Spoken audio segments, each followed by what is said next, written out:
Thanks. So thank you for joining us this evening. Before I introduce our two guests, I'd like to take a few moments just to share the context for this event. This event is sponsored by Interfaith Philadelphia, and Interfaith Philadelphia works strategically to increase social harmony in the Philadelphia area, especially as it goes across religious traditions. In this series, we're focusing primarily on inter-seminary work to bring folks who are in study at different seminaries in and around the region together for conversation about issues that impact all of us. So this series specifically, students from multiple religious backgrounds will share their experiences, engage their curiosity, and learn from one another. For this year's series, participants will be asked, what is the role of religion in the public square? And that was the theme that was chosen by the students at the local seminaries. So for the students watching this, you will hear from faith leaders experiencing combining faith and public involvement, and they'll talk to one another about how to answer this question in the context of their own tradition and relationship to one another. So I suppose to start, I will go over your biographies. I know the two of you have been chatting, but for our audience, Imam Kenneth Nuruddin is a lifelong resident of the city of Philadelphia, born in West Philadelphia. After being educated in the Philadelphia parochial and public schools, he entered the U.S. Army in 1967. He served tours of duty in Germany and in Vietnam and was honorably discharged in 1970. During his employment by the federal, state, and city governments between 1972 and 78, he completed various programs in architectural design, as well as Islamic and Arabic studies. He left civil service in 1978 and became a teacher of Arabic and Islamic studies at the Sister Clara Muhammad School of Philadelphia. During this period, he was the assistant imam of the Philadelphia Masjid and a servicing imam in the Philadelphia County Prison System. He helped establish the Sister Clara Muhammad Community Development Corporation, which was designated as a community resource center by the Philadelphia Design Collaborative. The masjid was also designated as one of the zones of peace by Interfaith Philadelphia. He later sat on the board of directors of Interfaith Philadelphia. Today, he serves as the resident imam of the Philadelphia Masjid and sits on various boards of religious and civic organizations. Thank you for joining us. Also joining us this evening is Dr. Maureen O'Connell, who is a professor of Christian ethics in the Department of Religion and Theology at LaSalle University. She has authored Compassion, Loving Our Neighbor in an Age of Globalization, and If These Walls Could Talk, Community Muralism and the Beauty of Justice, which won the CTS Book of the Year Award and the Catholic Press Association Award for Best Book in Theology in that year. Her newest book, Undoing the Knots, 5 Generations of American Catholic Anti-Blackness, explores the interplay of her Catholic and racial identities across her family's histories in the city of Philadelphia. She's a member of POWER, Philadelphians Organizing to Witness, Empower, and Rebuild, an interfaith coalition of more than 50 congregations committing to making Philadelphia the city of just love through faith-based community organizing. And she also serves on the boards of Cranley Spiritual Center, a ministry of the Religious Sisters of Mercy, and the Society for the Arts and Religious and Theological Studies. She's a member of the President's Commission on the Legacy of Slavery at Rosemont College. And through the duration of the Global Synod on Synodality, she is serving as the Director of Synod and Higher Education for Discerning Deacons, an international initiative to renew the diaconate, I mispronounced that, the diaconate, and restore Catholic women to it. Thank you both for joining us.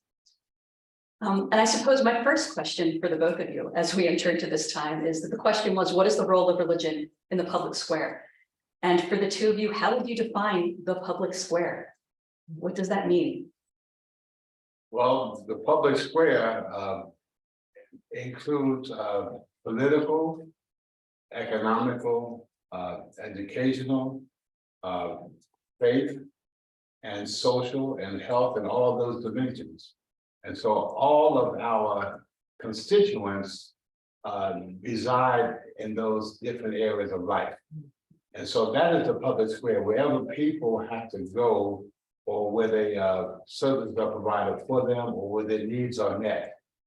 And the religious community head to head as part of this agenda, we just say responsibility in one of these areas. When I say responsibility, I don't necessarily mean take leadership roles, but there's enough in our faith traditions that Billy will give us, we just say, guidelines as to how we can either complement and in some cases take the lead in the areas that affect people in their lives.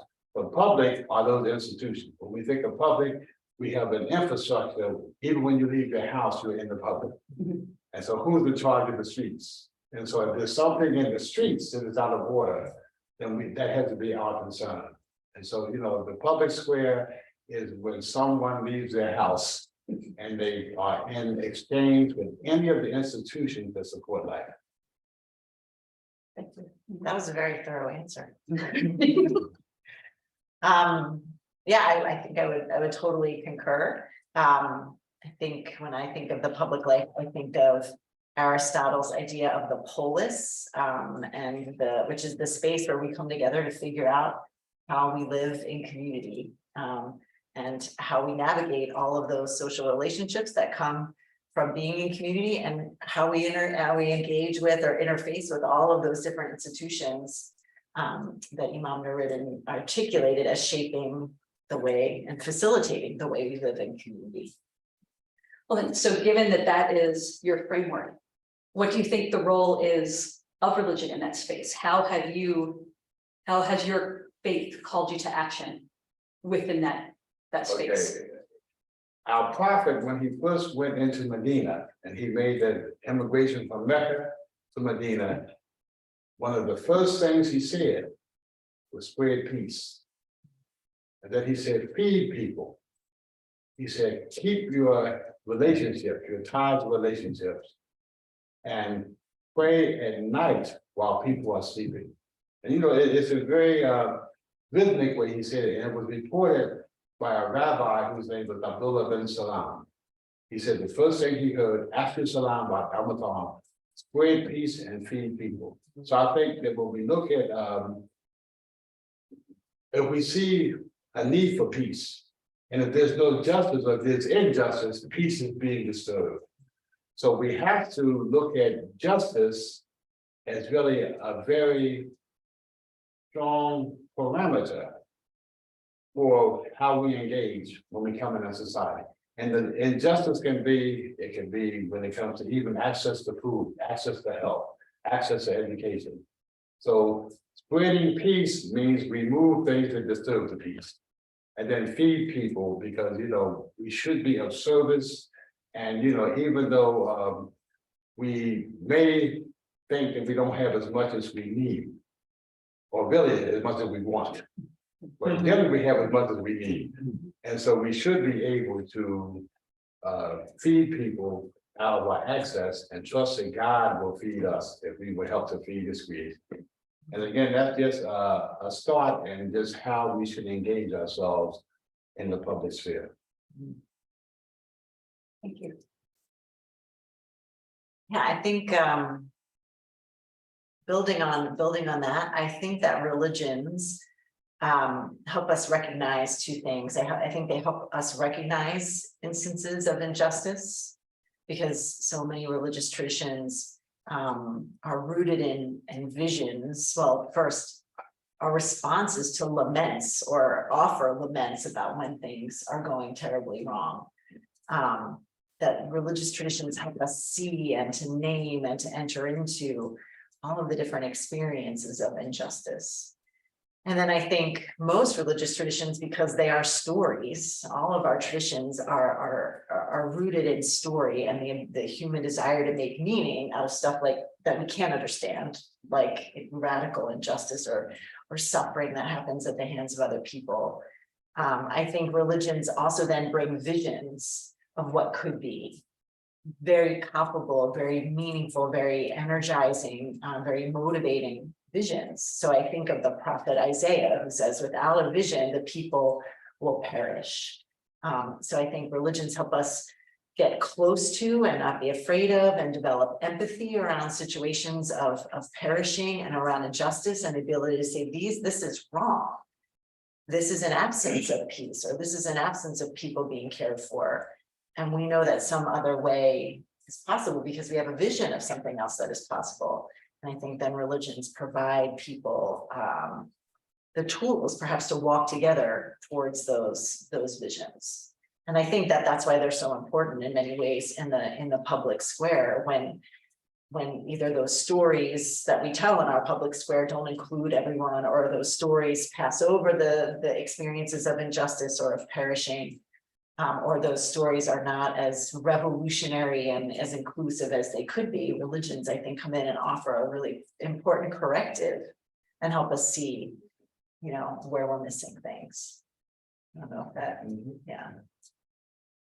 Well, given that our audience for this evening are students who are actively at seminary, I want to take a moment to go back to think about, for both of you, your roots in this work. You know, what is it that first drew you to get involved, you know, beyond the doors of your own house of worship? Okay, for the students, you're in a good position. Because what really motivated me, as my bio said, I was in Vietnam. Now, I was against the war in Vietnam, but I didn't find out until I got over there. And then when I came home, there was a great unrest in America, because the war in Vietnam was perceived as being an injustice. And because the student population really took to the streets, took to the quads, and they, I don't know if I can use this language, but they say, hell no, we won't stop.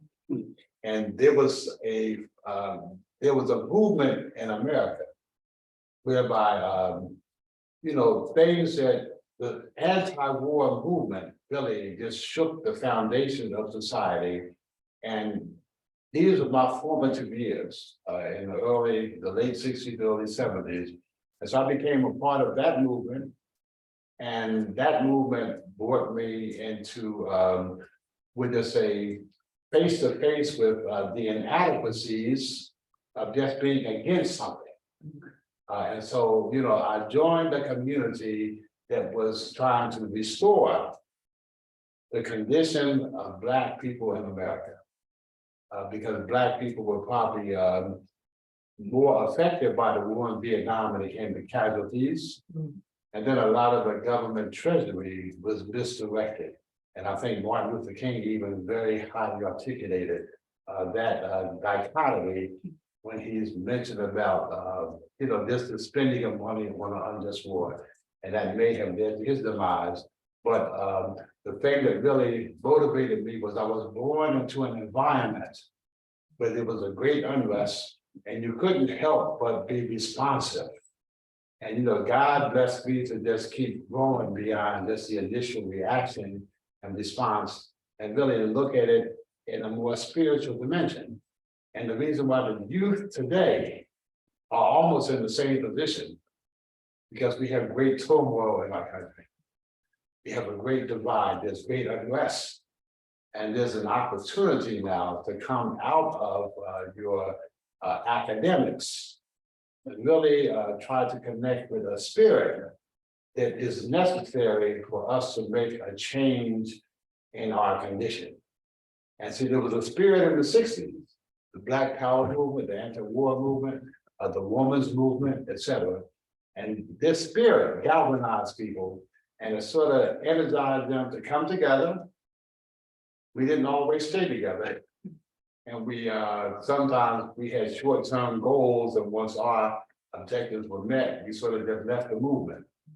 But then many of us remained in it. Because I was just one of those who just couldn't get out. They wouldn't fire me and I couldn't quit. I love that line that you just talked about, the inadequacy of just being against something. Yeah. How about you? You know, I think I grew up in the 70s here in suburban Philadelphia. And I think in some ways that was a time of perhaps responding to the moment and the fires that you were forged in, and at least in the Catholic community, even though that was immediately after the Second Vatican Council, when you would think that Catholics would be moving and following the invitation of the council to get engaged in the world and incorporating lay leadership in the world.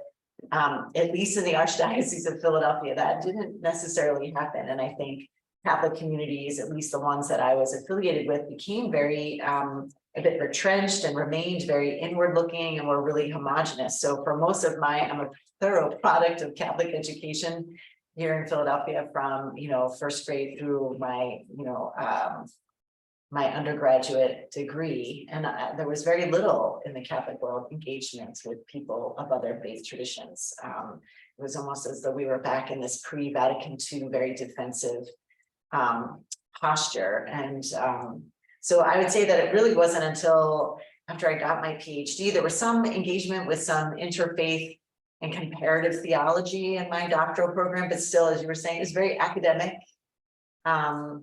It was not something that was rooted in the lived experience of people, and certainly not in terms of encounters with people of different faith traditions.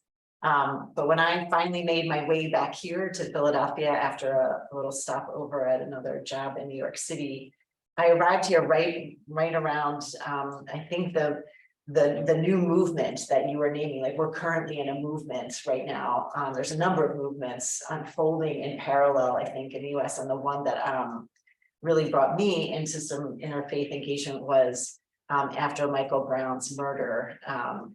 Our interfaith did a lot to try to really name that fall. It was in 2014, trying to name and shed light on that situation. And I remember there was a die-in at Broad and Patterson right before an Eagles game. I think the Eagles were playing St. Louis that night, and it was like, come and get as many people as they could, and to lie down in the middle of Broad and Patterson as people were going into the Eagles game.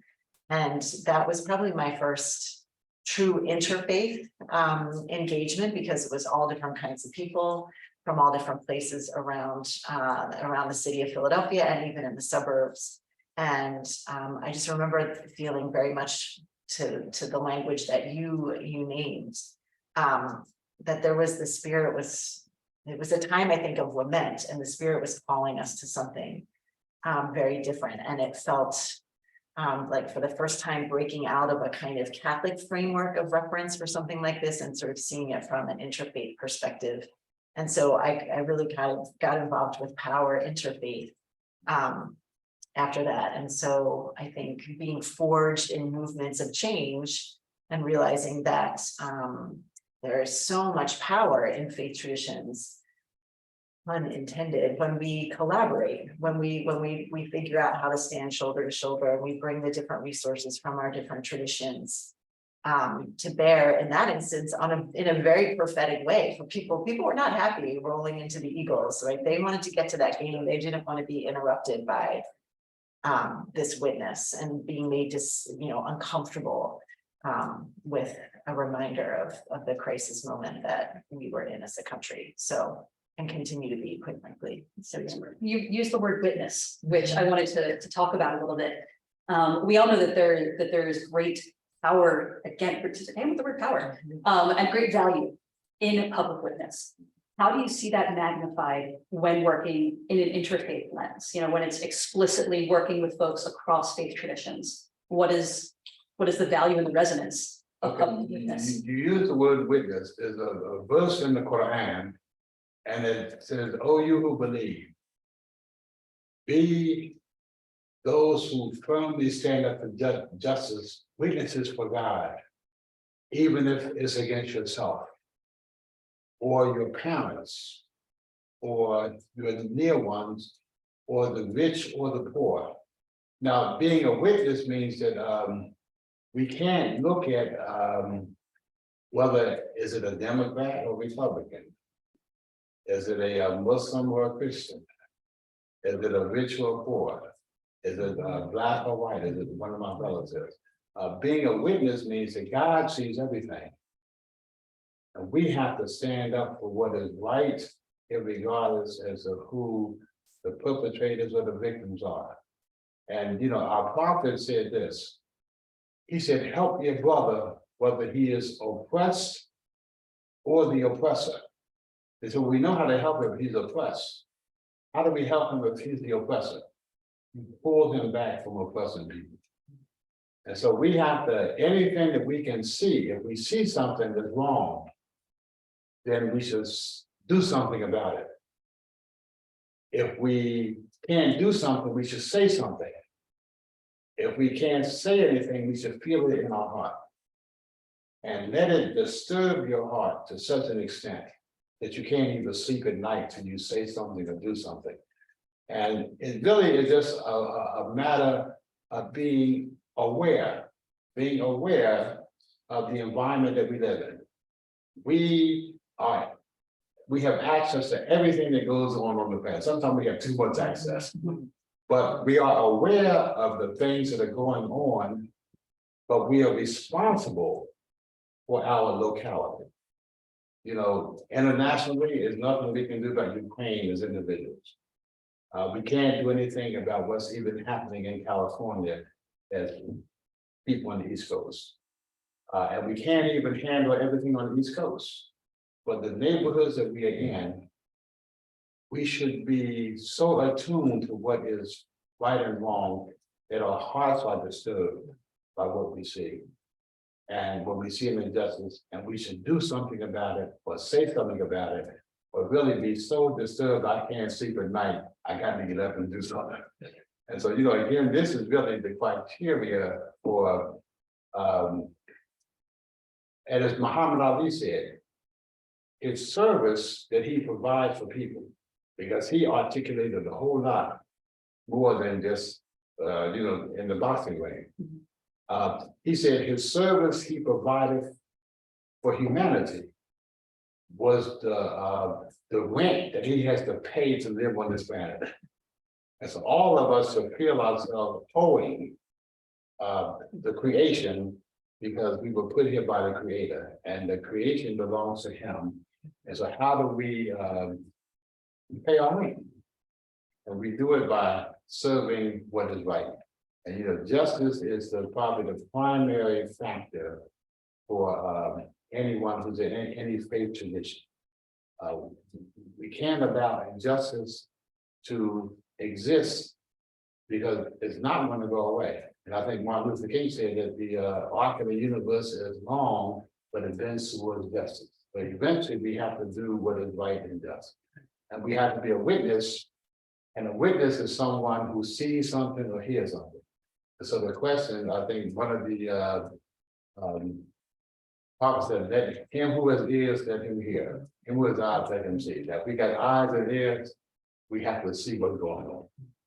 What God may take them from us. I like that. I agree. I'm thinking, looking at both of your biographies, that both of you have experience working in or with the Philadelphia prison system. And I'm wondering if you can talk a bit about, again, using that language of witness, of how your experiences within those facilities have called you to, you know, work towards justice outside of the walls. That's such a really good question. And I have to say, like, the work I've done on the inside has been academic. It has not been in a ministerial capacity. But I think the thing that the profound paradox that I have experienced is that some of the classrooms where I've been privileged to teach with LaSalle students and with students who are incarcerated on the inside, is that those classroom spaces that we create together are some of the most free spaces, learning spaces, I think, that I've ever been in. They're far more free than the spaces that you and I are familiar with on campus. And I think part of that is because there is a real commitment, and this is in a way what I think I was thinking about along the lines of echoing your answer on witness, is that in those spaces we disrupt the logic of the wider reality that says incarcerated people are like X, Y, or Z, incarcerated or people deserve X, Y, or Z. People who are on the outside are like X, Y, or Z. College students are like, it just really disrupts all the stereotypes, because you get to know people and you get to know their stories, and you get to kind of know who they are on their terms. And then that, I think, creates such a level of empathy. It creates such a level of curiosity. It creates higher levels of accountability than I've seen anywhere else. And so I think it's because we're not caught up in the logic of stereotypes, and we're not falling for all the traps about who we're supposed to fear and how we're supposed to respond to those people. that we fear, there is just there's an honesty about what it means to be human in those spaces that I think is really remarkable. And that's also been my experience of interfaith witness, that it's people who are refusing to allow the different categories that divide us, religious, racial, gender, age, physical ability, all of those things kind of get interrupted because there's this commitment to really being encountering one another and our different truths as we know them and bringing those truths to bear on whatever's happening in that moment. Yeah, so I find them really prophetic spaces. I don't know if that's been your experience. I can remember the earliest memory I've had of working in the prisons. I was on D Block. I went to D Block in Holmesburg, Mhm. and we had a meeting with the inmates. And so when you go into the prisons and you hear the doors clank behind you, it's real. When you go to D Block and the door closes behind you, there's no one on the block but the inmates. And so I'm talking to this one inmate, and what I see is just a human being just like me. I mean, I can really feel his warmth. And just his human capacity and his human really interest in just trying to grow. I come to find out later he had killed about 3 people, but you would never know it unless you really came in contact with something other than what he may have been caught up with in the streets. Many of them in the prisons for the first time in their life, they now have to confront the reality of being accountable and responsible, we just say for their own freedom to some extent, because the only way they can really come out of prison and be free is if they grow in prison. And so our mission was to help people to grow. Probably one of our greatest success stories was Malcolm X. And when he was in prison, he was known as Satan. And he came to some awareness through the prison ministry of the Nation of Islam, and he began to study the encyclopedia. And he read it from A to Z. Meaning he began to educate himself and prepare himself to be free and to stay free once he left the prison. And in many cases, we know with mass incarceration, we know with poverty doesn't always lead someone to prison, but it gives you, less of a chance to stay out of it because you are put in circumstances that can be very detrimental to you. So people in the prisons, we saw a great need, and we've always had an interest because it's our people. Our people populate, especially in Philadelphia, maybe 70–80% of the population is Black or African American or brown, Latino, and many of us have family members and relatives who are there. So we've always had a strong affinity for the prison and for prison reform. And there's probably a greater need today for prison reform, restorative justice, because how many people do we incarcerate in America? More than anywhere else in the world. Over 2 million. And it costs $60,000 to $70,000 a year to keep somebody in jail. I would say to an inmate, look, if you come out and I give you 40 grand when you see out of jail, you get 40 grand for the next 20 years. Most of them would jump at that opportunity. So there's really a misplaced priorities when it comes to spending resources. We'll spend money, we'll spend 50 grand to lock somebody up for a bag of resources. But we won't help them, we won't spend a dime sometimes when it comes to preventive or, just help them to develop or live in an environment that will be productive for them. So the prisons themselves, it's a business. It keeps a lot of people employed, and it also helps to justify the treatment of Black people. Because if we are locked up in prisons where we are, they say, well, that's why they're in the condition, because look at them. And sometimes prisons are used as a not just a scapegoat, but as a justification for the conditions that exist. And we know once a person is marked by the criminal justice system, it's very difficult for them to overcome that. So we're looking at a lifetime, or really a life sentence. They have death by incarceration, but you also have life sentences that continue even after you're released, because you're really not free if you haven't been given tools. So, you know, whatever effort we can make in the prisons, it will really pay for itself manyfold. But we have misplaced priorities, and then we have actually, well, the white supremacy that keeps people incarcerated. And we know with the black codes that they had in the South, and you know, it's astounding for some people to realize that around the harvest time, the farmers who lost all their slaves and all their workers at the harvest season, if a black didn't have a job, he's a vagrant, they'll lock him up and he's put on in the prison, and then the plantation owner will come and rent them for the harvest. And so that a lot of the prison industrial complex had its origination and with those dynamics, and it still exists here in the North today. So again, you know, redlining and all the other things that really just lead to, they say there's a pipeline to the prison, and it's not the schools.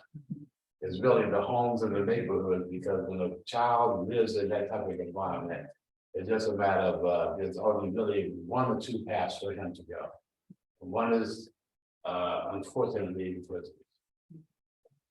You've both touched on so many of the systemic injustices that plague our society in those two short answers. What do you think is the role of faith leaders in drawing attention to systemic injustice? You know, not just like, oh, here are people who are hungry, let's feed them, but things that require, you know, dismantling of how things have been structured. You know, what is the role of the faith community in that work? Well, we can look at Moses.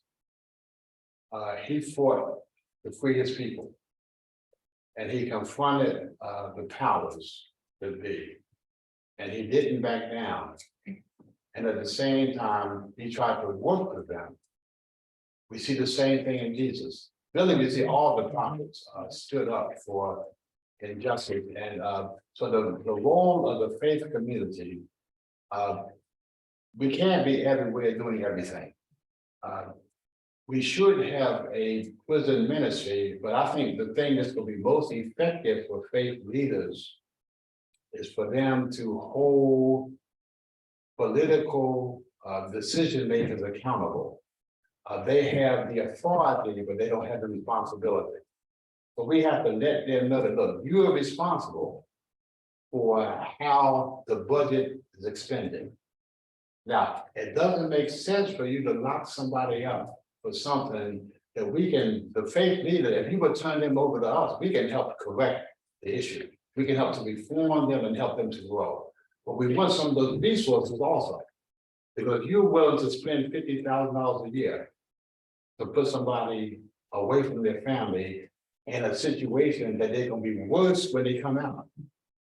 The man that you think this thing differently, because insanity is when you do the same thing expecting a different result.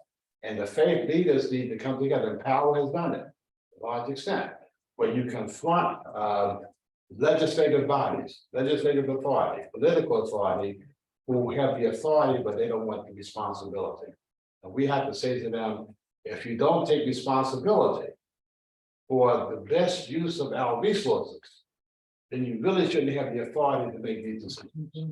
So let the decision be made, because we do know that policies are crafted by lobbyists, and we need to lobby to craft policies that will begin to have an impact where we can change legislation.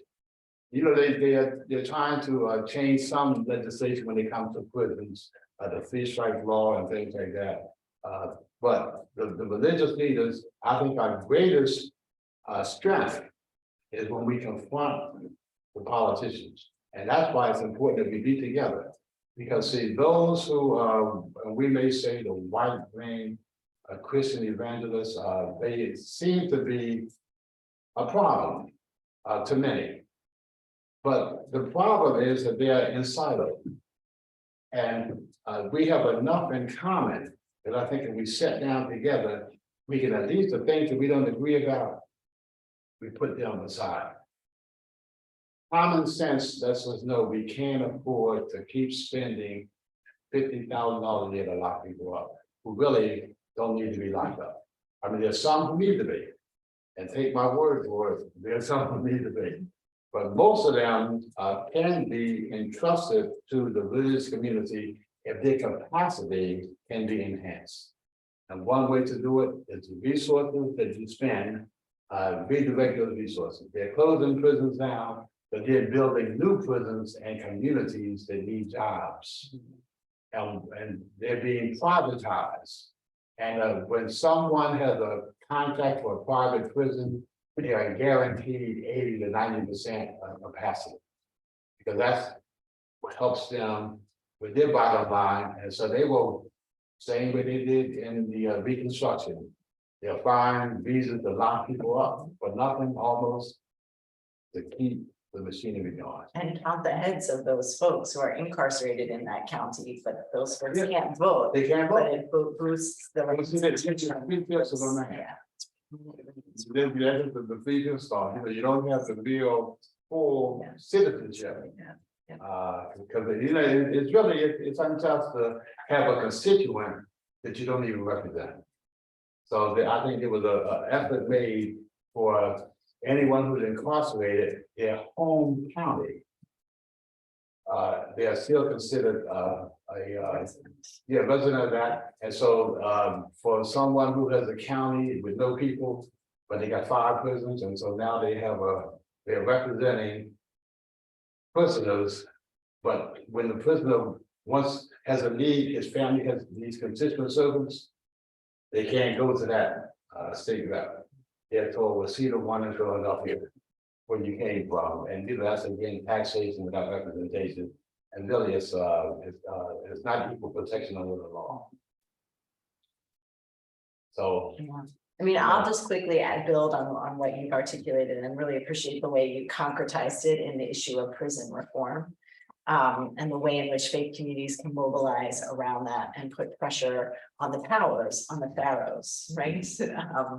When I was in graduate school, I read this amazing book by Michael Walzer called Exodus and Revolution. And his basic story is that the story of Exodus is the story of making a people, and a people who are able to push back against power that is over them, and the gradual process of building a power among a shared power among people. And it's a fascinating analogy. He says, wherever you are, it's probably an Exodus, it's probably Egypt rather. And you got to get your people together. You got to speak truth to power, and then you've got to start walking with your people towards a different vision. And I think that in some ways is precisely what we're capable of doing in our faith traditions. I think the one thing I would add, though, speaking from my own, as a Catholic, I think one thing that's very important for those of us who are part of religious traditions that have been the pharaohs, I think we've got to name that we've been the pharaohs, right? I think we have to name the ways in which, like, let's say in a city like Philadelphia, the Catholic political machine, worked hand in glove in the suburbanization of Philadelphia, because white Catholic Philadelphia knew the boom that would come with that, and made very collaborative and concerted efforts to create the conditions that we now are living with 3 or 4 generations after that, collective and concerted effort on the part of Catholic leadership in the city of Philadelphia.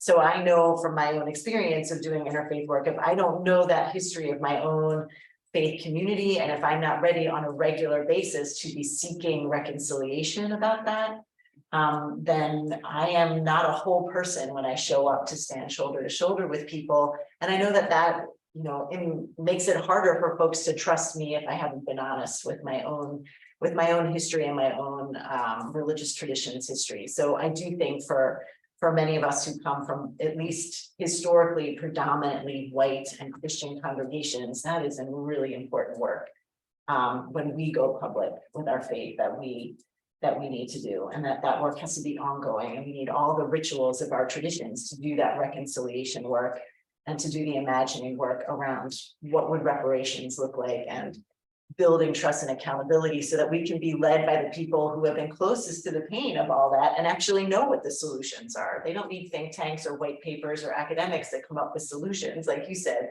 if you gave some of the folks who are incarcerated a guarantee of $40,000 a year, they know exactly what they would need to do in order to, you know, return and flourish as citizens.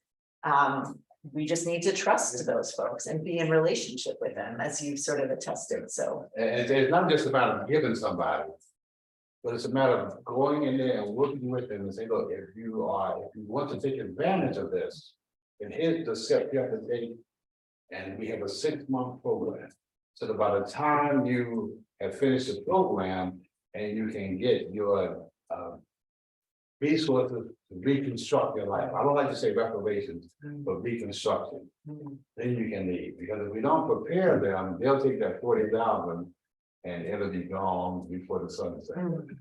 So again, you know, there's a comprehensive or holistic approach that we have to take. And you know, incarceration, that's just a part of it. And I don't like the term reparation. yeah, can you tell me a little bit? I'm curious. But the Reconstruction was ended with the compromise of 1877. Okay. When the election or in order for the Democrats to in order for the Democrats to get in office, they had to, I think, have the federal troops withdrawn from the South. I don't know if it was Also, it's a Democrat concession. or Republican, but it was both of them, both parties. And so because of that, the Reconstruction process was discontinued. Yeah. And if you help people rebuild their communities and their lives, then they will begin to accumulate wealth, or they'll begin to accumulate resources, or they'll be able to preserve whatever resources they have. So reconstruction, and you can, and you know, you said, well, what areas do we reconstruct? We can just look at the areas that were redlined. And we have those maps, and when you look at it, you know, of course, with the power and with the 57 blocks, we know that those maps, there's a complete overlay between the areas that were redlined, the poverty areas, the violence areas, the areas where you have deteriorated housing, bad housing, bad health, the whole plethora of social ills. If you begin to reconstruct the individual, reconstruct this neighborhood. You know, we have to have like a blight-free. They had a drug-free school zone. We should have a blight-free school zone, but there's no blight around any school. We can't have good schools in other neighborhoods. So you begin with the school as well as the neighborhood that the school is in. And it doesn't take much to take a youth off the corner and teach them how to read and see a vacant lot, how to clean and seal a vacant building, how to now work with, as an apprentice, with a craftsman to help reconstruct a house. And so what you're doing is you're changing the individual, you're helping to change the neighborhood, and this is true reconstruction. So any resources could probably go in geographical areas. You know, when we look at how the great evil that existed in World War II in Germany, we had to deal with that, but we couldn't go directly to Berlin. We had to go to Omaha Beach and Sport Beach in Utah and fight our way in. And so we have to start somewhere. And the places where we start is the areas around the schools and areas that were redlined. Because the children are affected every day. And if they walk through a neighborhood that has no value, and they're going into a building that's in a neighborhood that has no value, that means that there's no value in that building. And they come out with no value. And it's a model, or it's a situation that just perpetuates itself. So where do we start? I would say we start and we declare blight-free school zone. We don't want any blight within a 3-block radius of any school. And if we have a school that now is in a blight-free zone, then teachers won't mind coming here to teach. But right now, many teachers don't really like the schools they teach at. I mean, in the worst schools or in the worst neighborhoods, and they get the most inexperienced teachers there. So, you know, to give people money, and they don't have any values, they won't know the value of the money. But if you really begin to dedicate resources to where they live, instead of dealing with the people, deal with the environment they come from. Because that will impact everybody in that environment. So I would say reconstruction, 2.0 or 7.0, and we need to, and that's what the history report. We need to let the people know that, look, there was a sincere effort being made, I think, by Republicans to help with reconstruction, and the Democrats made a compromise with them, and the Republicans, they went along with it. So even though they had, we just say, they had the human, but they had the human empathy, really sympathy, not empathy. They had the human sympathy, but they didn't have the political will to see it through. So reparations, you give many people a check. Who would you give a check to, number one? And if you give them a check, do you put any restrictions on how they spend it, or can they just spend it anyway? And we know with the values that people have, that money will just be wasted. So I would say put money into rebuilding environments and help the youth and anyone who is in that environment have access to something productive that they can now benefit with a decent wage, a decent salary. You know, I'm in favor of union scale, or what they call it, not union, per se, but prevailing wages. A scale where people can live. Yeah, and you know, we may not be able to hire as many at prevailing wage, but it begins to have a trickle down effect, as Republicans like to say. You got people who get money, they're going to spend it. And they're going to spend it in the area where they live. And so you may not get a job in the construction, open up a store and sell them their lunch. But you know, again, a comprehensive approach, and I would say reconstruction. I like that. I appreciate the distinction. Yeah, it's very helpful. At this point, I'd like to turn it to any students, if you have any questions to ask our panelists. I mean, I've got some, but I'd really like to hear from you all. Yeah, I could hit one on each topic. Sure. Your name is? Yeah, my name's Corey Brown. So I go to Inter-Seminary, Okay. which is a part of Eastern University. And then also take part in the P Green program. I don't know if you ever heard. So we work with the Philadelphia prisons, one of which is Chester prison, which is where I'm a tutor there. And then New Jersey, New York City, and whatnot. And the big thing they concentrate on is re-entry, right? Or trying to build it out, right? Like both of you really talked about. And to me, I mean, that's so important, right? You can provide the academics, but you know, when someone comes out of prison, right? And then so really trying to figure that out. I used to work for a staffing agency for a long time. I was in the business world, you know, prior to where I am now. And curious about your thoughts on this, right? So the Judge Group is the organization, right? So like temporary jobs for these people, right? For students / people that were incarcerated, and they come out, staffing company takes on the insurance money for the company to then take the person, right? And so good PR, I guess you could say, for the company. And then, you know, Judge Group makes business sense, right, then for them. But that's where you kind of need to talk about, because you have public facts, right, and then private values.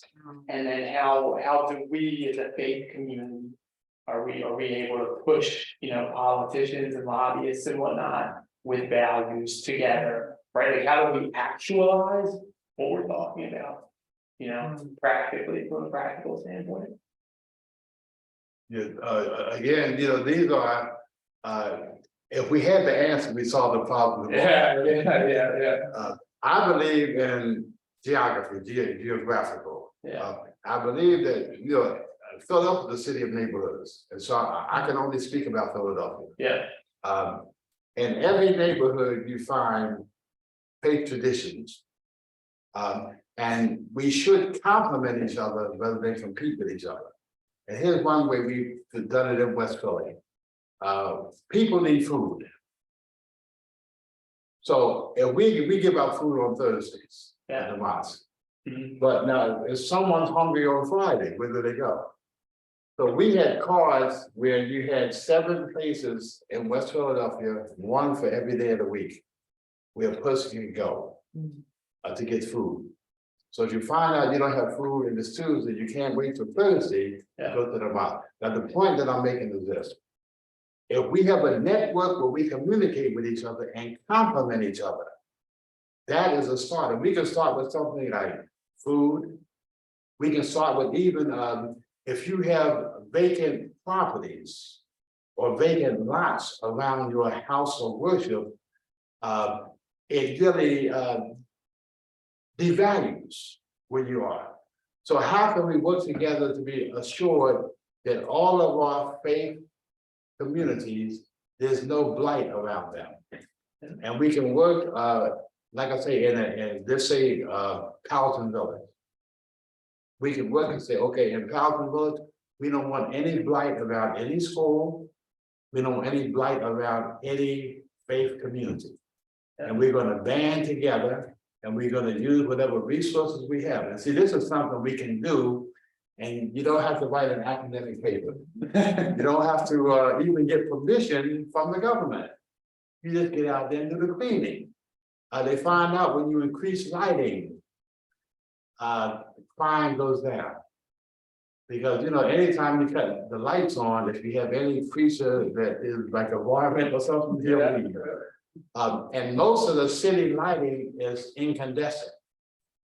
It's not cost effective. They have the Philadelphia Energy Authority who's trying to swap out all of the incandescent lights with LEDs.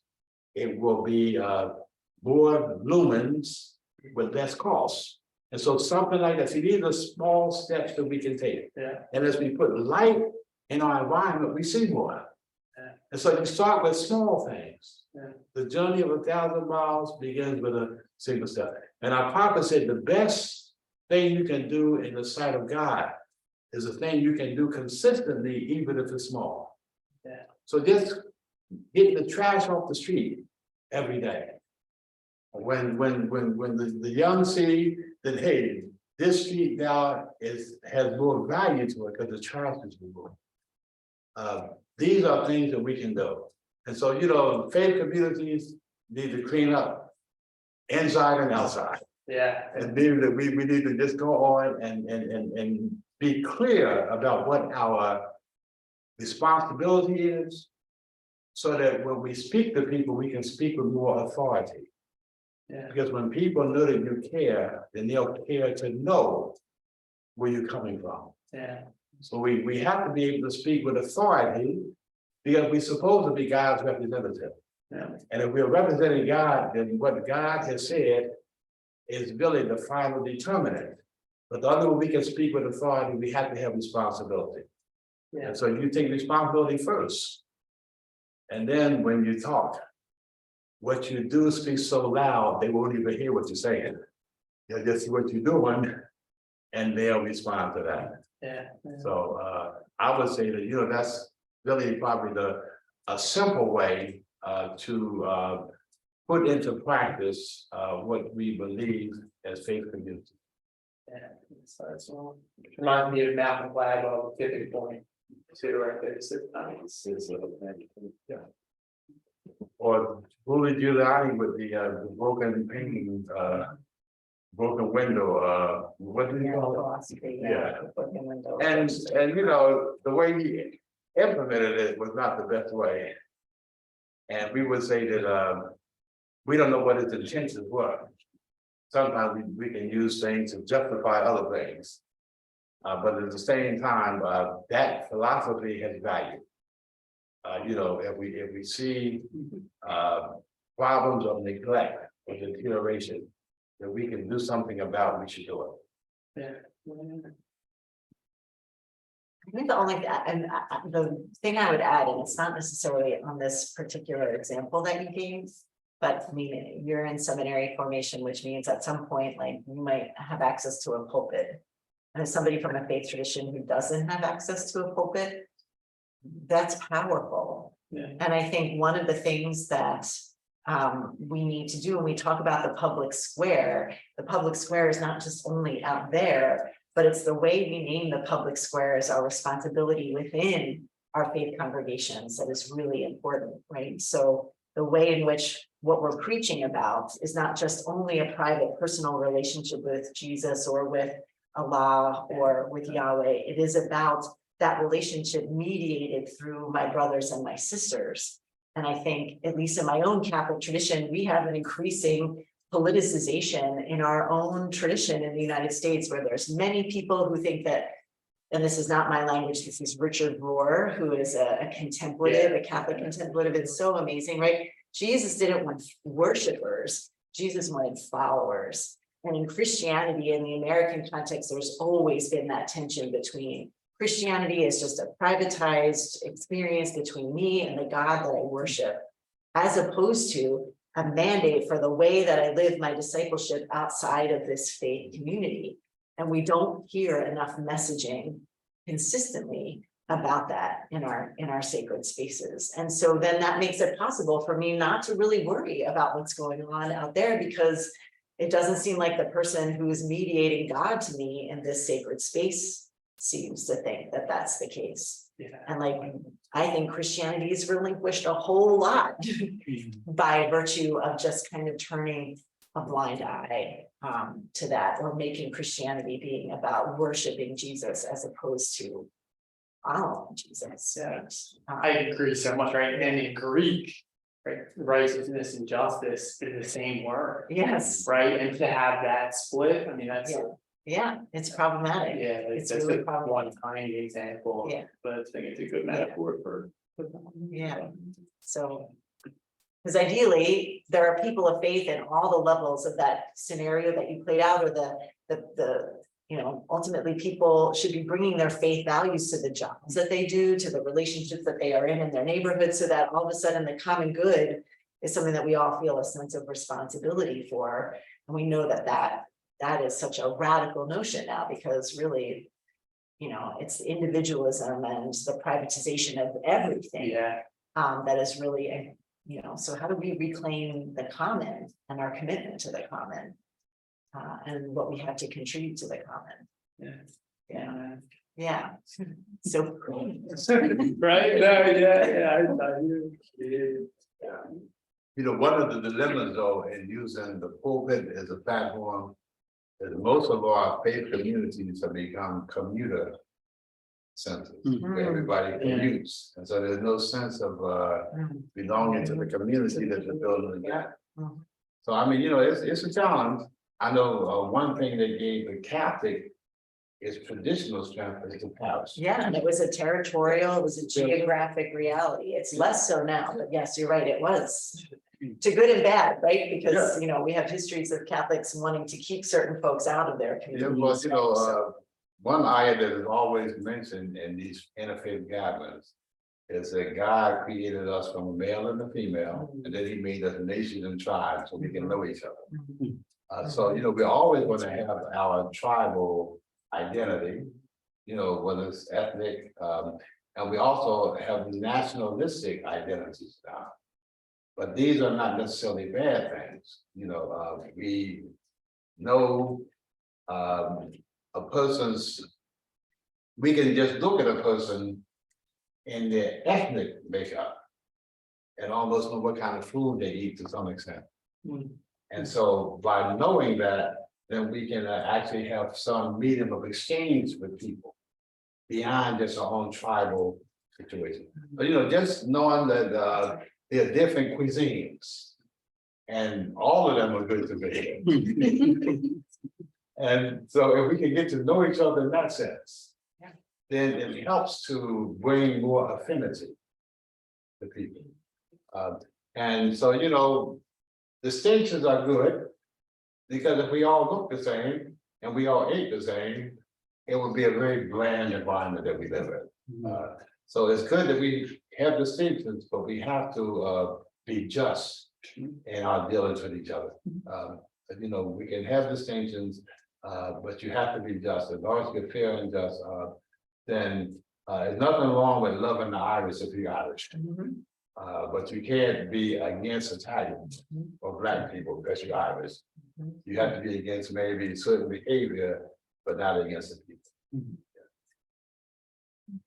So one more question, Maureen, you had spoken about, being in pursuit of the common good. I suppose, what's at stake if we don't work together to find that common ground and to work towards common goods? I mean, I think our democracy is at stake. I mean, quite frankly, for most of our histories, many of our religions were things that cut across the things that are polarizing us and are separating us. And so really, I really do think that, the ability to see the neighbor, to trust and have empathy in somebody whose position is different from yours, to be able to have differing opinions in good faith and continue to walk together. Like, these are all things that I think our religious traditions teach us how to do, and we do have evidence of them doing in the past, and both within traditions and across traditions. But I mean, I think we're seeing this in our own Catholic tradition, like the polarization and politicization within Catholicism is fracturing both the Catholic tradition, but it's also fracturing the democratic ethos of all of the different places where Catholics show up as citizens. So, and yeah, I think there's a lot at stake, quite frankly. I don't know, maybe that's too dire, but. Well, it's a reality. So we have to accept the reality of the world that we're living in. And we know we may have come here on different ships, but we're in the same boat. That's right. Now, if you have people who are knocking holes in the boat, and we are all ones that we got to stop. And we have to be able to recognize just how to stop it, because someone who's doing that, they don't realize that they're in the boat with us. And whether they have, we just say, as Malcolm said, been bamboozled, meaning that they think they're doing good, but they're not. But they think that they're helping someone, but they're really helping someone that doesn't care about them, but is not going to help them. So we have a responsibility to safeguard the public space, to safeguard the common weal and the commonwealth. Because it belongs to all of us. And if someone endangers it, then all of us can be victims. We can't let somebody start a fire on the first floor and we're on the second floor. I really like that, and I think that's a really good analogy. So at this point in the evening, yeah, go ahead. Yeah, I just wanted to build on that a little bit, right? Because you said the common good. Yeah. Kind of brought up that public facts and the product value, which really kind of started with the Enlightenment, right? Which you mentioned, I think therefore I am, right? But, so and then moving forward from there, so it's like what even is the common good? Right? That's like privatized, right? We're all allowed to kind of think what we want, And so how does the faith community, bring that forward? I think that's kind of into the public eye, right? Because people don't really agree on, what's good. Like, how do we, bring a justice into the light, Well, we have been so, we just say, disconnected from some of the natural dynamics of life, meaning that we are dependent on each other. And so what may be good for you may not be good for me. And here's an example. We have the water issue with the Schuylkill, with the Delaware. And that's a common good, the Delaware River. But whoever released those chemicals, or whoever's making those chemicals, for them to even be restricted by greater regulations isn't good for them. Yeah. Now, whenever something becomes a public danger, or when it becomes a public issue, then it's up to the common people or it's up to people who have responsibility to, we just say, intervene and to put restrictions on someone's, we just say misuse of the environment, whether it's by mistake or whether it's done overtly, because some things are done overtly. So anything in common, we can't see the different communities that live along the Delaware River. But all of us benefit from it commonly. And it's only when things are out of balance or when they become a crisis that we respond and do things together. So unfortunately, we have to wait till things reach critical mass before we do something. With the school shootings, we don't really think about guns until the school shooting takes place. And then it's because all of us have children in the schools. Yeah. So that's a common good, the schools. But we don't do anything about the proliferation of guns until it happens to us. And then we'll pray about it or we'll lament it and nothing is really done. So, you know, it's going to take critical mass, I think, for us to really come to even how do we deal with weapons of mass destruction, Yeah. which a handgun is. That's probably the greatest weapon of mass destruction on the planet. That's such a good example, right? Like how does the faith community influence lobbyists, right? Where, I mean, let's face it, at the current moment, right? A lot of your religious Christians, right, are pro, guns. But 70% are for greater regulation. And it's just that lobbyists and politicians, they ignore even democratic principles, and they will permit policies to remain in place or not be enacted because of lobbying, even though many of those Christian communities, they are for greater regulation of guns, but their leadership is failing them. And the leadership basically ignores them, and they don't have a platform that's big enough to even change the leadership. Because the leadership, the way politics is, everything is in silo. And if you can just, and everything is the word when they divide up gerrymander, everything is so gerrymandered that 80–90% of the seats are safe. So no politician has to take any risk about losing his support from special interests. He can be against the will of the people, but he can still become successful because of gerrymander. He's in a safe seat. So we have a dilemma. And hopefully it won't be a solution that in 1790 in France with the when the French Revolution really didn't provide or produce what they wanted to produce. And so they had to just take drastic changes. So again, it's common good are the schools. Guns don't belong in the schools, but there's very little that's really being done to do simple things. And regulating guns is not going to solve the problem of violence.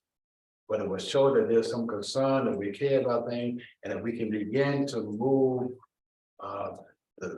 we just move the buttons or push some buttons that we can push. And if we can make incremental change, then we can build momentum. But it's not going to all happen at once. But if we can just change 1%, 2%, 5% of the shootings, then we can see we have a chance to build some momentum, and we can do other things until we have the political will to do it. And then the religious leaders have to have the determination that we can't be comfortable with this happening over and over and over. But we have to talk to all of those who say they are people of faith and come to some common agreement. And I think we can agree that there's certain people that shouldn't have access to guns. There's certain type of weapons that no one should have access to. And if we can agree on that, then let's regulate that. Yeah. But again, in such a gerrymandered political situation, it's gonna be difficult. Take an organizing class. Hmm. Take it seriously if there's an opportunity to learn faith-based community organizing. Yeah. Because it really, it asks those kind of questions, and it talks about power, and it talks about how you build power, how you exercise power. It teaches you to follow, like, somebody's profiting from the pain of the community. So you figure out who that person is, and you build a people to put exercise power over those folks. And that changes the dynamic, but it's a very elaborate process. It's a relationship building process. It's a forming of people. It's a, like, we're in Egypt. We want to get to the promised land. We got to walk there together. We've got to be formed. We've got to know each other. We've got to have each other's back. We have to be ready to take risks. We have to put our necks out. We have to say, this is what's at stake. If we don't do this, we build a political vision, not even a political vision, a prophetic vision. Yeah. And you empower people, and you empower the people who are most impacted to be out front, because they're the ones who know. And it is incremental change, but it's really profound. When there are wins, they're really profound. And then all of a sudden, faith is incredibly relevant to people, because it was their faith that made all the difference in taking those risks and doing that work and showing up at all those meetings and saying things that you never thought you would say in public, and calling people you would never call on the phone. It's neat. So I don't know if that's in your curriculum, but if it is, like, it would be a great. Yeah.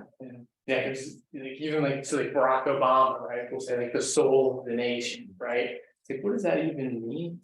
Yeah, soul and character right now, I think you're just interchangeable with them. Kind of like you were saying, like, to show what it was the story of the nation.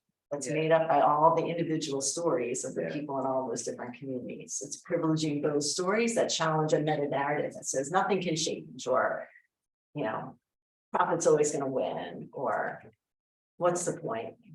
Yeah. All of that works to disempower us. Dr. O'Connell, thank you both so much for your time tonight. You provided with so much food for thought. I feel like this conversation could go on for hours. I'm not stopping it. I'm merely going to pause the recording of it. But thank you for your call, for us each to be mindful of the calling of our own tradition, and to really talk about the power of encounter, of engaging with one another around these issues. So thank you both so much for your time. Thanks for that. Good questions. Of course, yeah. And then for those of you who are following along via the recording, Interfaith Philadelphia will have a number of other events coming up. You can learn more by going to interfaithphiladelphia.org. So thank you all again so much, and please keep chatting. Okay.